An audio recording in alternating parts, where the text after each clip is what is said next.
Welcome back to the swamp, my friends. Today we are once again going to be exploring some creepy and unexplained stories sent in by viewers just like you. If you have a story that you would like to share in a future video, whether it be an unexplained story or something different, be sure to submit it at swampdweller.net or the email you can find in the description down below. I would love to share your story with everyone here in the swamp, and stories like yours to help keep this channel going. Joining me today reading story number 2 is my good friend Gothic Rose Narrations. If you enjoy her voice, please go check out her channel. You can find the link to do so in the top of the description. Now, let's get into these creepy stories.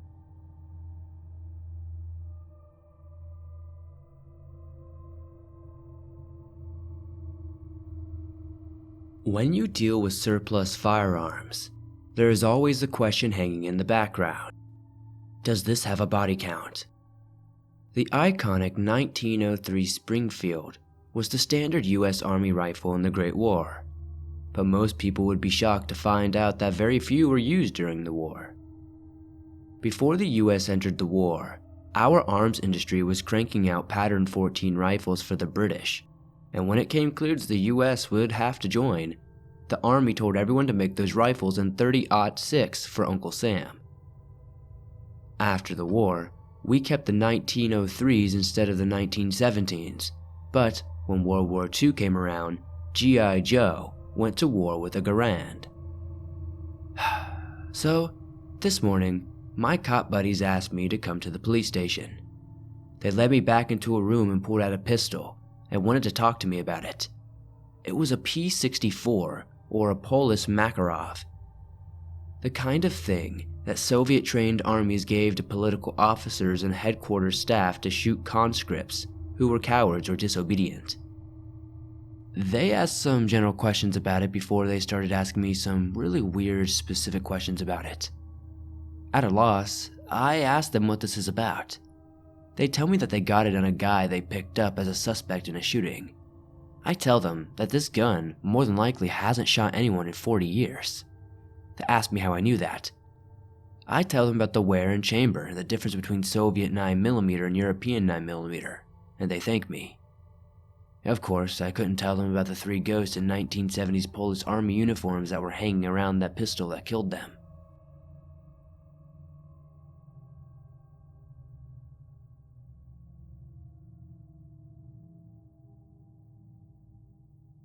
"10 years ago, my parents took me away from the busy streets of New York City and to the quiet village of Grand Island. My father was a realtor, along with my mom, and before I was born, the two were successful at it. Eventually, Dad sank into a deep depression when he found out that business was slowing and all the money he had saved was disappearing. The decision to leave didn't go over so well with my mom, but she accepted it when Dad told her about our new home. If only I knew then what I know now, they would still be alive and I wouldn't be trapped here with that thing." The house was a single-story home with an old willow tree in the front and a backyard that had a thickly wooded area just 3 feet away from the porch. Almost immediately, our neighbors came out to welcome us to the community and to help us unpack. I was taken aback by how animated everyone seemed to be. They would laugh at almost nothing and smile. More than that, they all seemed to dress in brightly colored clothes like something out of an 80s movie. What creeped me out was that none stopped smiling.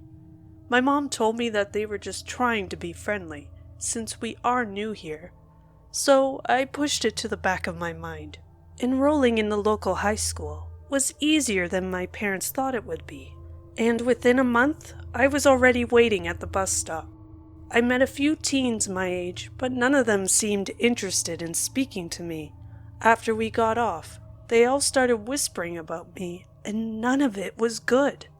Yet, all of them, like our neighbors, wore clothes that revolved around white, red, blue, or yellow.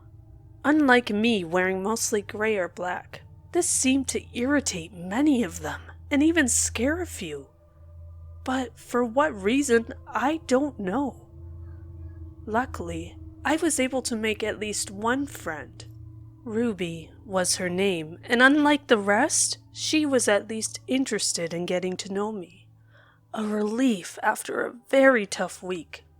Ruby and I mainly talked during lunch, since she was one of those straight A types of students. Whenever she was gone, the other teens would bully me. They would call me just about every foul name you can imagine, until Ruby stepped in. Then they all stopped. She told me they only act that way because of how different you are to all of them. I sighed and said, "What do they think, I'm a deem?" She covers my mouth and urges me to hush.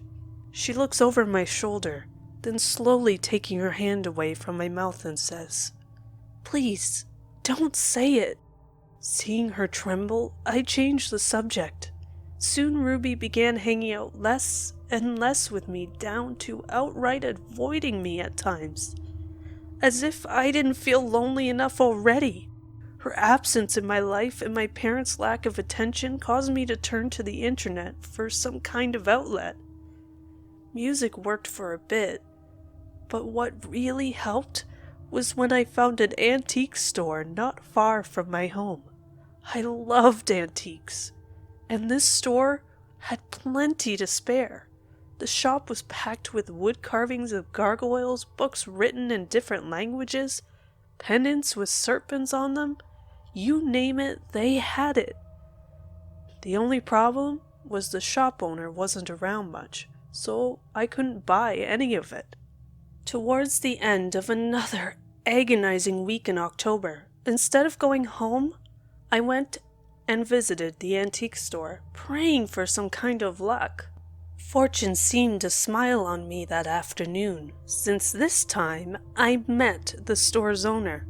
The owner was a pale-skinned, red-hairdo woman, at least 30 years old. She wore what looked like a red dress with a black corset. She asked me what I would like, and if I didn't say, she would hand me something. Always, it was something I thought of, but didn't have the money for it. She didn't mind, since she needed to make some room anyways. "Until we meet again, Eric." I never said my name, but she knew it. If asked, she would only say that she's good at reading people, especially the ones being bullied at school. There was just something about what she said that kept me coming back to her. Ruby began to speak to me again at school, which made me feel a lot better, and for a while, things began looking up for me. She noticed the pendant around my neck and said that wherever I got it from must only have me as a customer. She wasn't wrong. One day my parents invited all of our neighbors to a barbecue, and among them was the shop owner. She drank punch with me, and when I asked her what her name was, she laughed. "The name is Lilith, and I thought you might like this." She passes a small black book with a red pentagram on it. She then said that if I have any questions, just say my name. She disappears into the crowd of people. The book was written in a dark red ink with instructions on how to conjure and bind spirits to either an object or myself. I asked Lilith about it, but all she could say was that it was a very old book and that if I decide to conjure something, be warned that not all spirits are friendly, and oftentimes what you ask them to do, they will do just not what you intended. It seemed odd that a shop that sold occult stuff like this book would stay in business in a town where everyone seemed like uptight suburbanites. But again, I pushed it to the back of my mind, and within a few weeks, I would soon be drawn to using it. Life soon went downhill for my parents, and me with parents demanding that I start acting normal. School kids would start beating me to the point that I needed to be hospitalized. 2 kids held me down while another started cutting my chest with a scalpel. Then, as they started kicking my ribs, I could see Ruby grinning in the corner. She was never really my friend, and she instead was toying with me. My blood boiled to the point that I went numb with the pain. I had to stay in hospital overnight for observation. I found it hard to sleep as the light above my bed kept flickering and the room was becoming increasingly cold, to the point I could see my breath. Just then, suddenly, felt something almost like paper crumpled up in my hand. It was a piece of paper that looked familiar to the ones in the black book. The only picture on the page was that of a hominid creature with 2 curved horns, teeth, clawed fingers, and toes with 2 massive bat-like wings, along with what looked like a fiery halo just above his head. The name above it was Abaddon. On the back of the page were the words, "Come forth from out of the void and answer my prayer, O deathless one. The chains which bound you to the pit now bid ye the angel of hell and destroyer of the heavens."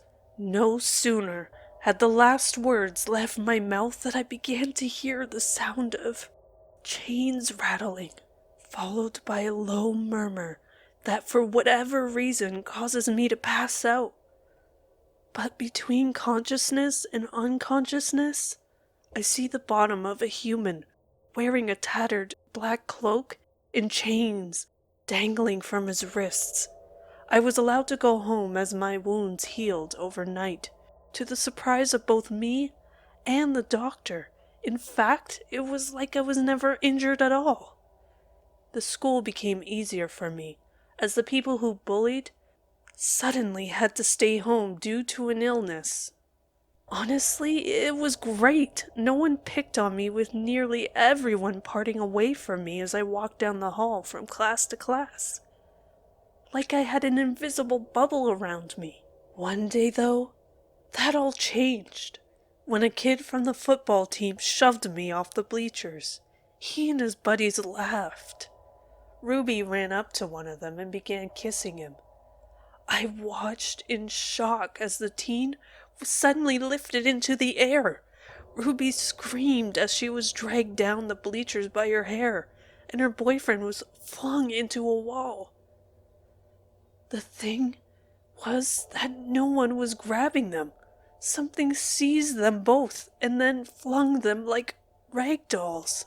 Ruby tried to blame it on me, while her boyfriend had to be rushed to the hospital with a torn rotator cuff and a cracked skull. Everyone just kept looking at me like I was the one causing it, including my parents, who were being yelled at by Ruby's parents. I wasn't doing any of it, and I knew it. But even when I tried to get some answers from Lilith about it, her store wasn't there anymore. There was no sign that it ever was.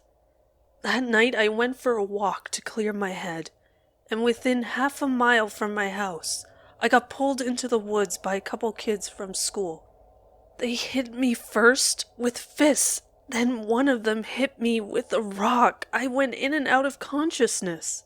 After letting me fall, all I could hear was them yelling, "Where is that noise coming from?" and "Holy crap, run!" Then, after that, only screaming until silence. It gets a little busy, but I suddenly feel myself being lifted off the ground, then walked home in the arms of someone in a black cloak. Then the dawn of the next morning woke me. My parents were out working, and it was only me at home. Thank God, it's the weekend, right? But that night, I watched the news as the bodies of the teens who attacked me began showing up on the news. They were half-eaten and their clothes were torn to shreds. The TV suddenly turns off, and as the moonlight seeps in from the window, I see a black, hooded figure behind me. As soon as I turn around, the figure has morphed into the creature from the page with blood dripping from its teeth. Though it stood upright and had, for the most part, human features, his voice was anything but human. I am yours, and you are mine. The terms were never set, so I made them for us. After that, I only see it in its hooded form, and everyone who just mildly irritates me is either seriously injured or killed. My parents haven't come back since Saturday, and I have a feeling he did something to them. Whatever you do, please be aware that although a demon that has been bound to you may do what you ask of it, just know that you need to name the terms painstakingly well, or otherwise the demon will set them itself.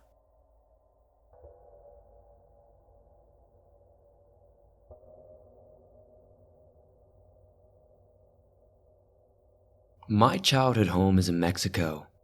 I lived there for a couple of years after my father passed away, and then I moved. The house was built on top of a cemetery as well as a neighborhood around it. While living there, I've experienced freezing cold spots, heard voices, footsteps, felt someone or something caressing my feet through the blanket when I'm sleeping alone, among other things.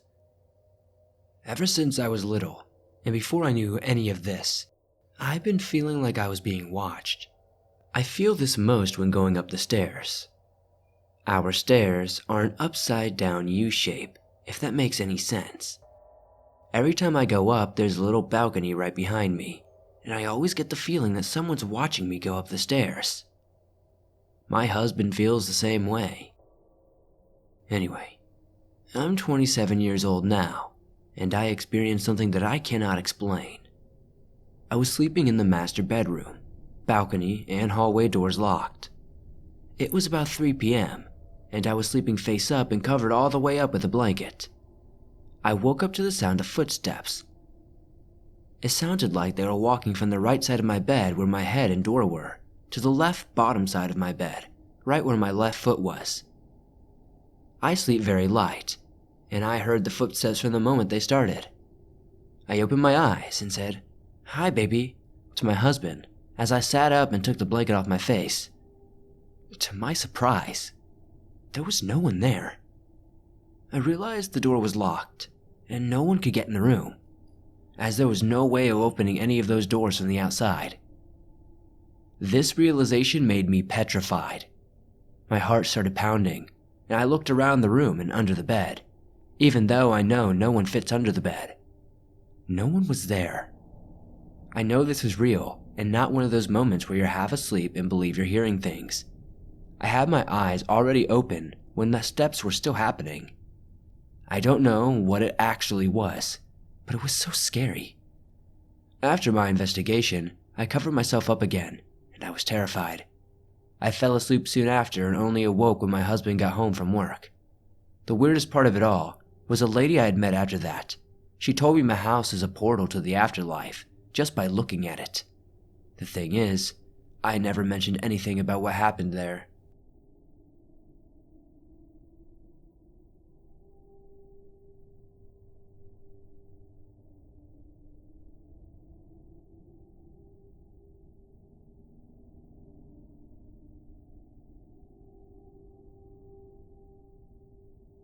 It was the middle of the night and I was at home reading a book called Little Woman. A storm was rolling in, but I love storms. Outside of the pain in my hand, that is. I love the pitter-patter of rain on the glass. A few hours in, I was on a page somewhere between 70 and 80, when I suddenly heard a soft tapping of a finger on the window. I went and opened the shades. I looked and saw no one. A little agitated but scared, I sat back down. I then began to hear it again. I slammed my book on the table, went to the window, opened the blinds, but, once again, nobody was there. I slammed my door open and yelled, "Stay the heck away from my house, you degenerate!" I then sat back down, but no sooner had I sat down is when I heard it yet again. I went to the window only to see a figure about 7 feet tall with charred black skin, red eyes, and blood all around its face. This disturbed-looking figure also had a notably bloody handprint on his chest. I stumbled backward and blinked multiple times only for it to disappear. I went to the bathroom, washed my face, burned a piece of my hair, then went to bed. All through the night, the figure haunted my sleep. I awoke the next morning, drank coffee, ate breakfast, and opened my laptop. I FaceTimed my friend who asked if I was okay. I told him of the previous night's events. My friend's face turned white. He then said something that chilled me to my bones. A person of that description was going around the woods slaying animals and draining them of their blood. Upon hearing this, I immediately ended the call and decided to buy a 12-gauge shotgun, a knife, 7 crosses, and a lot of weaponry. I have yet to see that person again, but I'll be prepared if I ever do.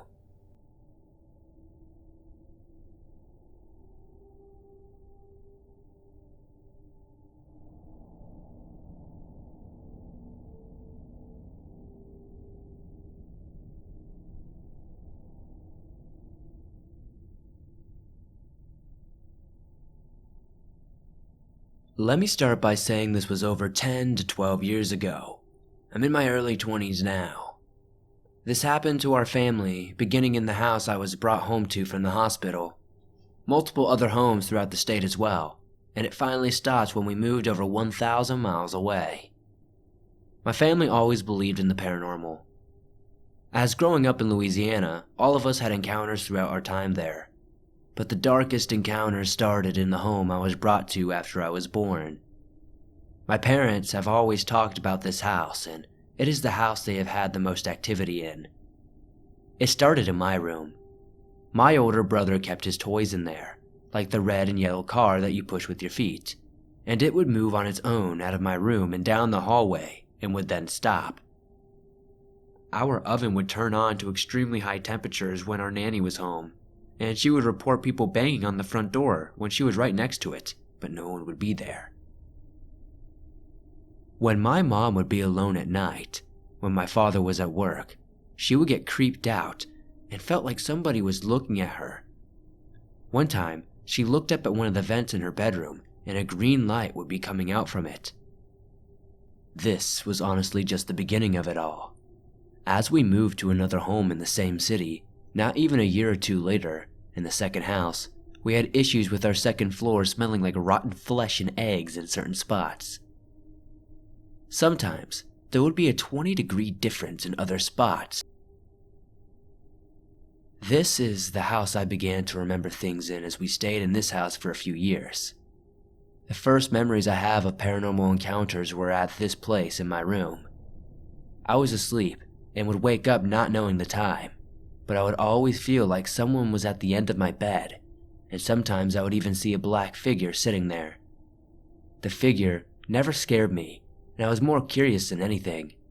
The odd part about this is I remember having a white bunk bed with nothing else in the room, but my mom swears I never had bunk beds, and that I had a small toddler bed with other things in my room. After we moved out, we found out a teenager hung himself in what used to be the garage, but was now turned into a tool shed. The owners tore down the garage, but kept the concrete slab from it. The next house we moved to a few years later was where I experienced the darkest entities, and to this day I'm terrified to talk about it. I was maybe 5 or 6 years old at the time, and I lived on the second floor of the house with all but one of my siblings. My sister and I shared a room, but she only spent 1 weekend a month with us. It started with my older brother and I seeing black figures. He saw them outside his window at eye level with him, again on the second floor, and I began to see them sitting in our swing set. Now, to clarify, our swing set had our names engraved at the top of each swing, so when I saw these black figures, they were always sitting under my name on my swing and would be looking at me. I would also see them at the edge of our property next to the laneway. These figures were almost see-through, but had red eyes, and I still remember it. The one event that will always have me and my mom convinced it was a demonic entity was when one night my mom was reading in her bed on the first floor, and my room was directly above hers. It was in the middle of the night, and she heard me screaming at the top of my lungs for her. She ran upstairs and saw me standing in the middle of my bed, screaming and crying and pointing to the floor. I remember looking at her and saying clear as day, "They're here to get me, Mom. They're all over the floor. They're all around me." My mom grabbed me from the bed and took me to her room. For the rest of the night, she heard scratching and banging and footsteps from my room, despite no one being up there. Things eventually calmed down when we moved to another part of the state, but we still had activity. None of the happenings were as bad as the last house, though. My parents got help for the addictions they had, which we think the demon or whatever dark entity has latched onto was eventually after. We eventually moved to the west and nothing has happened to us since. My older brother and I are only two kids who remember this, and we both still have our hair on our arms stand up and our eyes water when we talk about the dark entities. I will never go back to that house again. Thank you for sharing my story.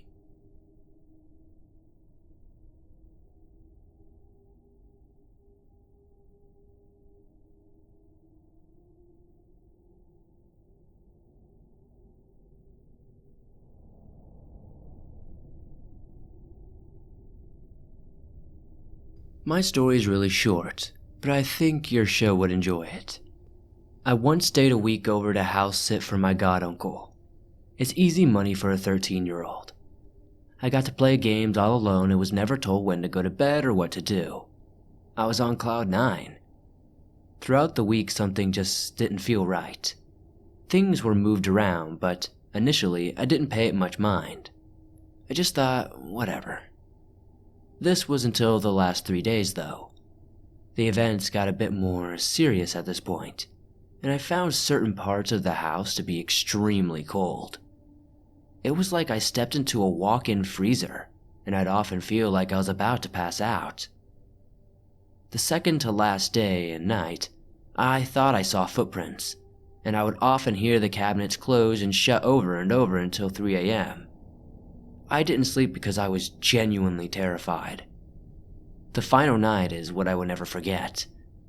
I decided to sleep in the living room because it had crosses and Jesus hanging around. At 3 a.m., I felt something pulling and tugging on my blanket. It was like someone was trying to yank the blankets off of me. I pulled the blanket over my head, classic, I know, and the tugging continued. Then, I swear on my life, I heard someone laughing from my goduncle's room, which had a lock and key.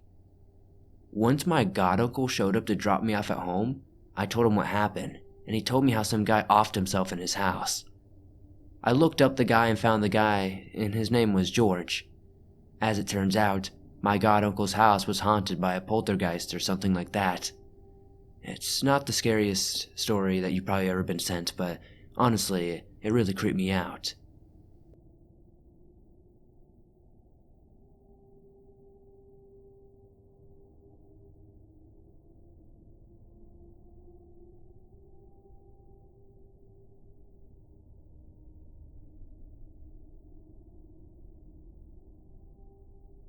Being born and raised in Austria, you don't hear about many supernatural things in the modern day.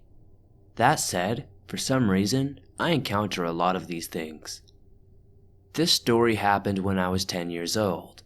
Long, long ago, I know. We lived in an urban village with a large forest next to it. On the edge of town there was a playground. Right at the edge of it was the forest.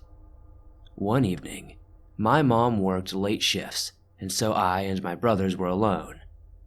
We decided as we were bored to go to the playground. It was already dark when we arrived. Everything seemed relatively normal for about 10 minutes.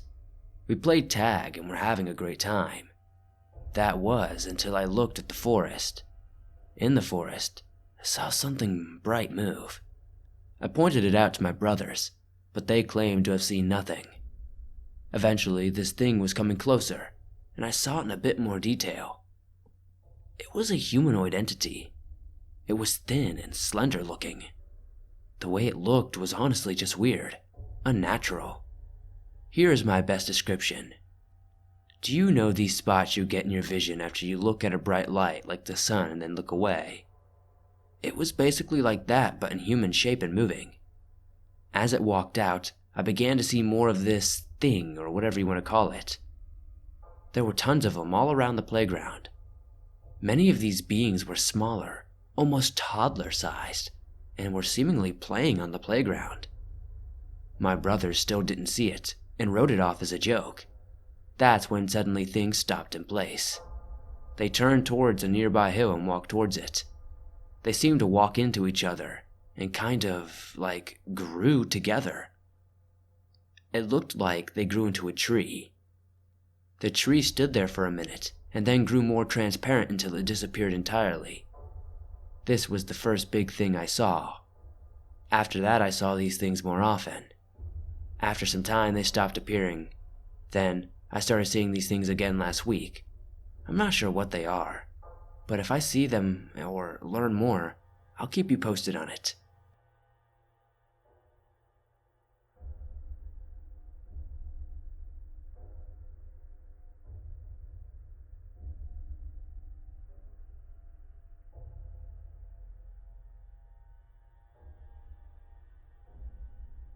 I've been having tons of nightmares over the years, and honestly, it's quite terrifying. Sometimes I would have dreams of ghosts, haunting some of my friends' and family's own houses, or going night fishing with a friend at my grandfather's house and hearing cries and screams. Sometimes I would say something and I would hear my own voice come back at me, coming from the neighbor's house across the lake or next door. Anyways, on to the story. This happened a few weeks ago.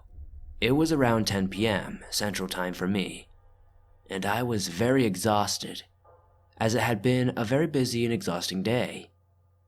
I was out the moment my head hit the pillow, and soon after, another nightmare began. In my dream, I remember being in my backyard, playing with a stick or something like that. I don't remember exactly what I was playing with, but eventually I heard a crack, like someone stepping on a stick. I turned, and to this day I'm terrified by what stood before me. I saw a creature that had blue charcoal skin. I don't know how to describe it, but I'll do my best. It had claws, and its legs were twisted. The legs also had claws, and the whole thing looked like some four-legged creature with tall elbows and drool running down its mouth. It had sharp teeth, and it glared so fiercely I felt it cut through my very being. I ran back to the house and found the door was locked, and the creature had made a monstrous roar. My mom came out and asked what was wrong. I explained everything, but she said that she is going to go check it out. She took forever, and I went out and saw the, thing, I'll call it that from now on, hiding in the trees. My mom said she didn't see anything. I guess I went outside to play. I know it's stupid to go outside, but it's just a dream. I remember seeing blue jays, and my parents came outside with the exact same stick I was playing with before, reassuring me everything was okay. Then I simply woke up. I am sharing this story because that creature has been stuck in my mind every day since the nightmare, and I hope I never see anything like that again, whether in a dream or in real life.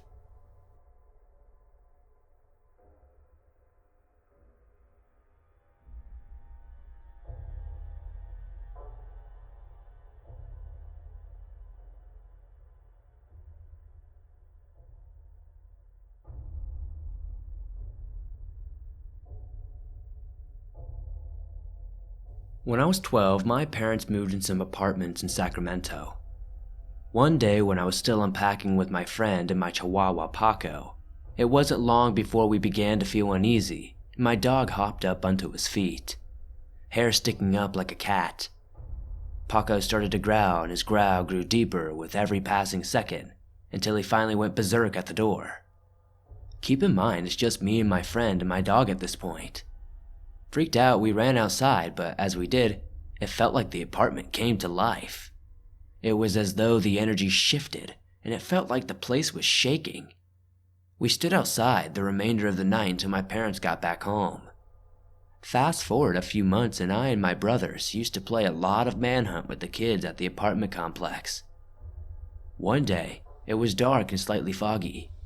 I thought I saw someone standing in the middle of the two apartment complexes, so I chased after them since I was the seeker. As I was running towards them, I realized the figure was a tall and skinny and solid black-like shadow. It took off running once I got close enough to notice this. Surprisingly, it was gone in an instant, leaving only me there, tripping out. I called everyone to come out to there so they could see if something was up. The thing is, I saw no one come out of the direction the figure ran. Now, for the final part. I share a bedroom with my two younger brothers. The room is really tiny, so my bed is right in front of the door and only had maybe 4 or so feet from the end of my bed to the door. It was basically enough room for the door to open. Well, one night I was sleeping and I could hear someone trying to open my door quietly. I didn't think much of it, since my dad has tendencies to go to the restroom and would always come to our room afterward to check up on us and pray. So I lay there and was waiting to see my dad open the door to check on us. But what I saw instead made my blood run cold. It was the tall, skinny figure from before. It was standing there looking at me for what seemed like forever, but was probably just a minute. It then started towards the room before it proceeded to walk into it. I waited for at least 10 minutes, hoping I would see the bathroom lights turn and see my dad. Sadly, that never happened. The lights never turned on and no one ever left the bathroom. I eventually built up enough courage to run to my dad and ask him if he got up a minute ago, and he said no, really mad, and told me that I was dreaming before he sent me back to my room. I have never seen that figure again, but all I know is I forever will be keeping my bedroom door locked when I sleep.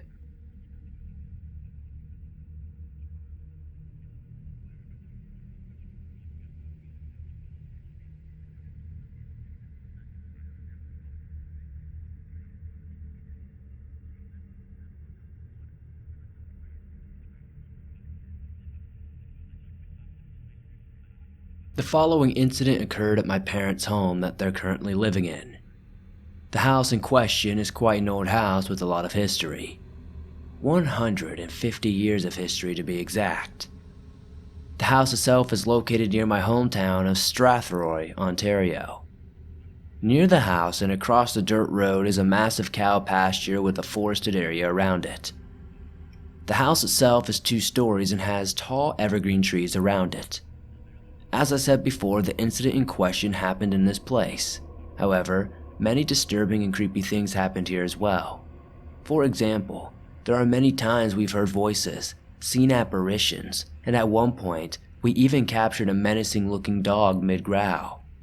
All that aside, the experience I'm going to tell you about happened at 1 in the morning. That night, my sister had her boyfriend over. Eventually, he needed to relieve himself. Something to keep in mind is that upstairs there are 3 bedrooms, a bathroom, and a walk-in closet. It was my sister's boyfriend, when he went to the bathroom, that realized the door was closed but the light was on. Slowly, cautiously approaching the door, he heard someone weeping. Thinking it was my sister, he knocked and asked if she was okay. It was at this point the weeping stopped. Hearing nothing, he once again asked if she was okay. Yet again there was no response. It was then he finally got the confidence to open the door. As the door slowly creaked open, he was left in shock at the realization that no one was in the washroom. On a different occasion, my sister swore she saw a girl in a nightgown walk from the hall to the bathroom. Upon closer inspection, however, she found no one inside the room. We did some research a little later on and found out that there was a woman in her 40s who we will call Stacy, who passed away in the house. The cause wasn't something we could figure out, but one day my sister and I were in the basement looking for Christmas decorations. We found some names etched on the stone. Sure enough, Stacy's name was one of the names etched in stone.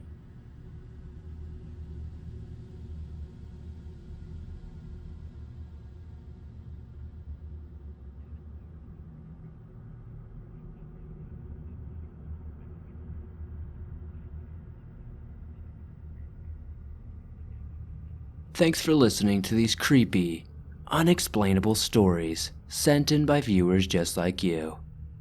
If you enjoyed these stories, please hit that like button as it helps me out a ton. If you're new to the swamp, why not join us and hit that subscribe button. Turn on notifications to never miss a new video. I upload them almost every single day, on all things natural and supernatural. If you have a story that you would like to share in a future video, whether it be an unexplained story or something different, be sure to submit that story to swampdweller.net or the email you can find in the description down below. I would love to share your story with everyone here in the swamp. It's stories like yours that help keep this show going.